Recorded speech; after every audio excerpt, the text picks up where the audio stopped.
Golden film project लगा के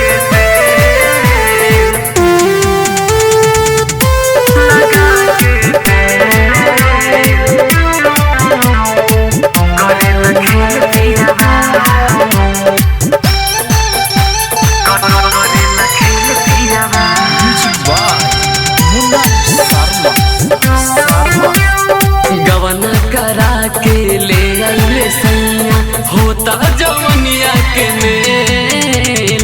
गवना करा के ले आइले सैया होता जवनिया के मेल। करेला खेल पियावा लगा के तेल।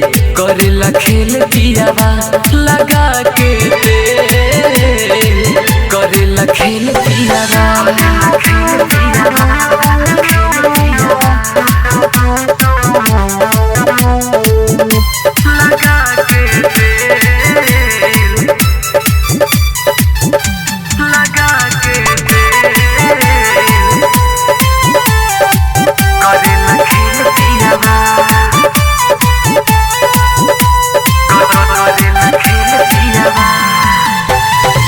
मस्त जवनिया के मजा मिलता। मस्ती में रोज रोज पलंग हिलाता। मस्त जवनिया के मजा मिलता। मस्ती में रोज रोज पलंग हिलाता। नहीं छोड़ेला हमके अकेल। करेला खेल पियावा लगा के तेल। करेला खेल पियावा लगा के तेल। करेला खेल पियावा करेला खेल पियावा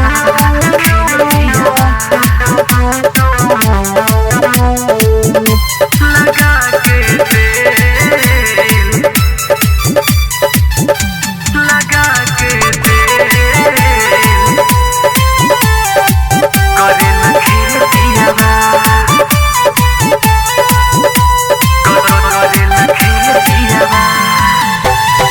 भतरा विनोद बड़ा रसदार बा। राइटर बॉलिस्टर हमके मिलल बहार बा। भतरा विनोद बड़ा रसदार बा। राइटर बॉलिस्टर हमके मिलल बहार बा। मनिया मनी बे होखे ना फेल। करेला खेल पियावा लगा के तेल। करेला खेल पियावा लगा के तेल। करेला खेल पियावा गवना करा के ले आइले सैया होता जवनिया के मेल। करेला खेल पियावा लगा के तेल।